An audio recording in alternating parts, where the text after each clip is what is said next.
Rangkuman informasi pilihan dari berbagai kabupaten dan kota di Jawa Timur segera hadir dalam Buletin Jawa Timur. Buletin Jawa Timur.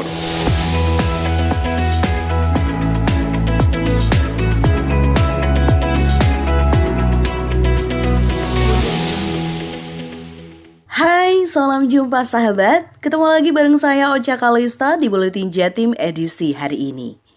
Kita awali untuk informasi pertama, Kampung Tangguh akan dipertahankan meskipun penyebaran COVID sudah mereda. Informasi selengkapnya bersama Billy Patobi dari Suara Sidoarjo. Kampung Tangguh di Kabupaten Sidoarjo akan dipertahankan di desa yang awalnya masuk kategori zona merah, kemudian berubah menjadi hijau. Hal ini disampaikan oleh Kombes Pol Sumarji, Kapolresta Sidoarjo, saat meresmikan Desa Sawo Cangkring, Kecamatan Wonoayu, sebagai salah satu Kampung Tangguh pada Minggu 7 Juni. Kapolresta bilang, bukan hanya untuk penanganan COVID saja, tapi sebagai konsep jangka panjang untuk membuat Kampung Tangguh dalam segala hal, baik menangkal kejahatan maupun keamanan. Jadi membuat kampung itu tangguh dari segala hal. Ya, Kampung Tangguh itu sebenarnya bukan hanya untuk mengatasi ini saja. Itu untuk program jangka yang panjang. Kepolisian juga sudah ada mensupport dan betul-betul mempersiapkan itu dengan baik karena kami punya ada kepentingan di situ. Apa itu preemptifnya, pencegahannya itu ada di situ. Berkaitan dengan apa? Dengan keamanan. Kalau ketahanan pangan, kesehatan, saya berkaitan dengan keamanan. Harkamtipmasa ada di saya nempel di situ, polisi, gitu loh ya. Untuk langkah preventif, TNI Polri akan bertindak sebagai pihak yang melakukan pengamanan. Sementara untuk kesehatan dan ketahanan pangan akan menjadi porsi dari pemerintah Kabupaten Sidoarjo. Demikian saya Billy Patopoy, Suara Sidoarjo. Kita bergeser ke informasi lainnya. Risma Erina dari Persada FM mengabarkan, seluruh desa di Kabupaten Blitar dipastikan sudah menyalurkan bantuan langsung tunai dana desa. Total ada 19.833 keluarga penerima manfaat. Bantuan langsung tunai dana desa di Kabupaten Blitar sudah disalurkan kepada warga yang berhak menerima sejak beberapa pekan lalu. Hingga detik ini dipastikan seluruh desa sudah menyalurkan BLT DD tersebut. Kepala Bidang Pemerintahan Desa Dinas Pemberdayaan Masyarakat dan Desa Kabupaten Blitar, Dwi Novianto mengatakan, sebanyak 220 desa dipastikan sudah menyalurkan BLT DD. Total ada 19.833 keluarga penerima manfaat dengan anggaran keseluruhan mencapai 11 miliar rupiah lebih. Meski demikian, Dwi menuturkan, hasil pantauan terakhir ada satu desa yang belum menyalurkan kepada seluruh KPM, yakni Desa Wates, di mana masih tersalurkan 30 KPM dari target penyaluran 130 KPM. Namun, ia meyakini bakal segera tuntas, karena di Desa Wates pencairannya non-tunai, sehingga saat ini hanya tinggal menunggu ATM dari bank selesai diproses. Misalkan kan harusnya 130, kan baru bisa tersalurkan yang 30, kurang 100. Nah, 100 kemarin itu ternyata kendalanya di Wates itu ternyata dia non-tunai. Dwi menambahkan data penerima BLT DD tahap kedua dan ketiga dipastikan sama dengan tahap pertama. Nominalnya juga masih sama, yakni Rp600.000 per bulan selama 3 bulan, mulai April hingga Juni 2020. Saya Risma Erina, LPPA Radio Persada FM Kabupaten Blitar. KI Jatim sarankan Pemprov yakinkan publik penerapan new normal merupakan solusi terbaik. Informasi selengkapnya bersama Cong Idi, Ralita FM Pamekasan. Ketua Komisi Informasi Jawa Timur atau KI Jatim, Imaduddin memberikan saran dan masukan kepada pemerintah daerah Provinsi Jawa Timur untuk meyakinkan publik. Terkait penerapan tatanan kehidupan baru atau dikenal dengan istilah new normal, merupakan solusi terbaik untuk kemudian memulihkan kondisi masyarakat yang sejak 3 bulan terakhir ini terkukung oleh COVID-19. Menurut pemuda kelahiran Kabupaten Pamekasan itu, untuk meyakinkan publik, caranya adalah dengan memberikan informasi seluas-luasnya kepada masyarakat apa yang selama ini telah dilaksanakan pemerintah, baik capaiannya maupun juga penganggaran yang digunakan dalam penanganan dan pengendalian COVID-19. Ia meminta agar jangan sampai masyarakat dinena-bobokan dengan program satu dan yang lainnya, tanpa mengetahui betul penggunaan anggaran khusus COVID-19 dapat dipertanggungjawabkan dengan baik. Pemberlakuan new normal ini sebelum diberlakukan new normal, maka pemerintah harus meyakinkan publik, betul-betul meyakinkan publik bahwa new normal ini merupakan solusi terbaik untuk kemudian memulihkan kondisi masyarakat yang telah terkungkung selama pandemi COVID-19 kemarin. Nah, cara untuk meyakinkannya adalah pemerintah harus betul-betul menginformasikan kepada masyarakat apa yang telah dilakukannya berikut pencapaiannya. Mantan komisioner KPU Pamekasan ini juga menambahkan agar pemerintah memiliki ukuran dan target pencapaian penerapan new normal. Sebab kondisi saat ini pandemi COVID-19 masih mengalami kenaikan grafik kasus terkonfirmasi positif di berbagai masing-masing kabupaten kota se-Jawa Timur. Chong Idi, Realita FM mengabarkan. Dari Pamekasan kita ke Lumajang, masyarakat diharapkan disiplin bermasker di masa transisi era new normal. Informasi selengkapnya bersama Bobby Wijayanto, Suara Lumajang. Pemerintah Kabupaten Lumajang mulai melakukan sosialisasi gerakan penegakan disiplin bermasker di sejumlah titik keramaian di wilayah Kabupaten Lumajang. Kegiatan ini merupakan bagian dari upaya pemerintah dalam memasuki masa transisi era new normal, yakni memberikan himbauan kepada masyarakat agar disiplin menggunakan masker setiap beraktivitas di luar rumah serta selalu menerapkan physical distancing. Teguh Wijayono, Kalaksa Badan Penanggulangan Bencana Daerah BPBD Kabupaten Lumajang menjelaskan bahwa sebelumnya pemerintah Kabupaten Lumajang sudah meluncurkan wajib menggunakan masker serta membagikan masker kepada masyarakat di saat awal pandemi COVID-19 muncul. Guna lebih mendisiplinkan masyarakat bermasker, ia juga menjelaskan melalui kegiatan tersebut Pemkab Lumajang terus melakukan himbauan kepada masyarakat untuk menggunakan masker sebab hal ini penting dilakukan agar masyarakat terbiasa menggunakan masker di era transisi new normal ini. Guna lebih efektif dalam pencegahan penyebaran corona, pemerintah sosialisasi kepada warga masyarakat wajib masker. Hanya tinggal masyarakat itu membiasakan diri selalu menggunakan masker. Lebih lanjut, Teguh Wijayono menyampaikan kegiatan sosialisasi ini dilaksanakan mulai tanggal 3 Juni 2020 oleh seluruh OPD di lingkungan pemerintah Kabupaten Lumajang yang penugasannya dibagi dan dilaksanakan serentak di 21 kecamatan se-Kabupaten Lumajang, yakni dengan sasaran tempat fasilitas umum dan pusat keramaian seperti pasar, terminal, pertokoan modern, atau mal. Bobby Wijayanto, Suara Lumajang FM, mengabarkan.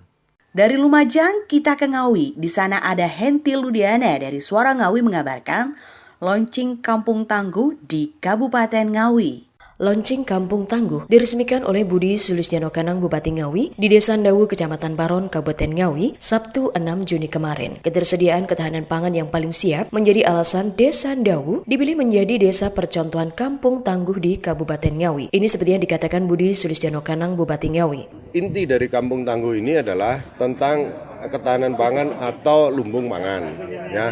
Itu sudah kita coba sosialisasi dan yang paling siap di Desa Ndawu ini menjadi percontohan dari desa-desa yang lain. Nah, maka launchingnya di sini agar semua teman-teman kepala desa juga semacam studi banding lah di Ndawu ini bagaimana menciptakan kampung tangguh yang sebenarnya. Kanang juga mengatakan, desa-desa yang lain yang ada di Kabupaten Ngawi diharapkan bisa melakukan studi banding di Desa Ndawu sebagai desa percontohan. Penerapan protokol kesehatan, penggunaan masker, tempat cuci tangan, juga lorong antiseptik menjadi syarat sebagai kampung tangguh.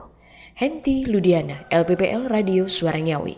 Dari Mahardika FM, ada Kirana Nisa mengabarkan Diskominfotik Kota Blitar tetap jalankan proyek strategis pembangunan fiber optik dan pemasangan CCTV lingkungan. Pemerintah Kota Blitar memangkas anggaran di OPD untuk penanganan COVID-19, namun demikian beberapa proyek strategis diupayakan tetap berjalan, misalnya pembangunan fiber optik yang dilakukan oleh Dinas Komunikasi Informatika dan Statistik Diskominfotik Kota Blitar. Muhammad Aminur Qolis, Kepala Diskominfotik Kota Blitar dikonfirmasi 5 Juni 2020 mengatakan, karena masuk dalam proyek strategis, ada penambahan fiber optik yang dilakukan dinas setempat. Tahun lalu pembangunan fiber optik sudah terpasang di 130 titik. Tahun ini akan kembali ditambah menyasar seluruh lembaga pendidikan setingkat SD di Kota Blitar. Namun demikian saat ini masih dalam proses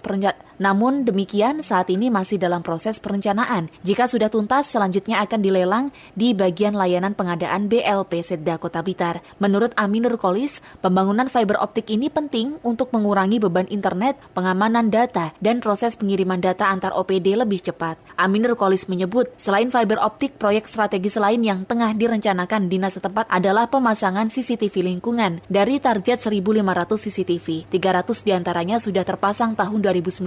Semula dinas setempat menargetkan pemasangan 1.000 CCTV tahun 2020, namun karena ada refocusing anggaran, maka realisasi target akan dilakukan bertahap. Tahun ini hanya 100 CCTV yang akan dipasang. Lingkungan target kami kan 1.500, ya kan? Kemarin sudah dipasang 300, harapannya bertahap kami meningkat sekitar 1.000 kita pasang. Kirana Nisa, Mahardika FM. Bergeser ke informasi lainnya, Isyatun Hania dari Suara Gresik mengabarkan, Gresik susun protokol normal baru untuk 2.207 masjid. Menjelang berakhirnya pembatasan sosial berskala besar PSBB tahap ketiga di wilayah Surabaya Raya, pemerintah Kabupaten Gresik bersama Dewan Masjid menyusun protokol normal baru untuk 2.207 masjid di Kabupaten Gresik. Bupati Gresik Sambari Halim Radianto mengatakan nantinya akan diusulkan kepada Gubernur Jatim tentang gagasan pembatasan yang dirancang berupa penegakan protokol kesehatan yang dilakukan sebagai pengganti PSBB dan sejatinya telah dilaksanakan normal baru lebih awal. Selain menggandeng Dewan Masjid, pemerintah Kabupaten Gresik juga mengundang Kementerian Agama Kabupaten Gresik bersama perwakilan dari beberapa perusahaan serta beberapa perwakilan kelompok organisasi keagamaan guna meminta kesepakatan melalui fakta integritas termasuk dari Dewan Masjid, Kementerian Agama serta seluruh perwakilan perusahaan yang ada di Gresik. Harapannya dengan upaya ini Kabupaten Gresik bisa melaksanakan normal baru lebih awal dan berkomitmen bersama-sama memerangi penyebaran COVID-19 yang berdampak bagi perekonomian dengan memberikan fasilitas penerapan protokol kesehatan. Saya Syatun Hania melaporkan dari Suara Gresik. Aida Aminia dari Pradia Suara Tuban mengabarkan, JJH Tuban terima surat pembatalan. Kemenak sampaikan dana setoran pelunasan dikelola BPKH. Sebanyak 1.300 jemaah calon haji JCH asal Kabupaten Tuban dipastikan batal berangkat haji pada penyelenggaraan haji tahun 2020.